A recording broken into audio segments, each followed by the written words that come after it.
NRC করতে দেব না।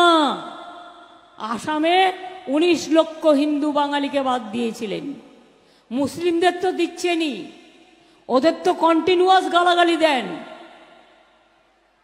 হিন্দু বাঙালিদেরও বাদ দিয়েছিলেন। এতই যদি হিন্দু হিন্দু করেন তো হিন্দু বাঙালিদের বাদ দিলেন কি করে? মতুয়াদের প্রতি যদি এত ভালোবাসা, তাহলে কেন নিঃশর্ত দিচ্ছেন না অধিকার? কেন আপনি এম্পাওয়ারমেন্ট গ্রুপ করেছেন? কেন বলছেন ফর্ম ফিল আপ করে বাবা মায়ের সার্টিফিকেট বাংলাদেশ থেকে নিয়ে এসো? কিন্তু জন্মদিবস জানি না। আজকে যদি আপনাকে বলে 50 বছর আগেকার সার্টিফিকেট নিয়ে আসুন, পারবেন নিয়ে আসতে? আপনাদের একটা কাজ করুন, আপনাদের যিনি বিজেপির প্রার্থী হয়েছে তাকে বলুন তুমি প্রথম অ্যাপ্লাই করো। তুমি কেন অ্যাপ্লাই করছো না? কারণ বিদেশি হয়ে যাবে।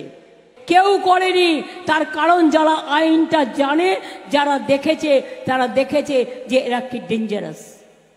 তাই মনে রাখবেন, এটা ভয়ঙ্কর চক্রান্ত।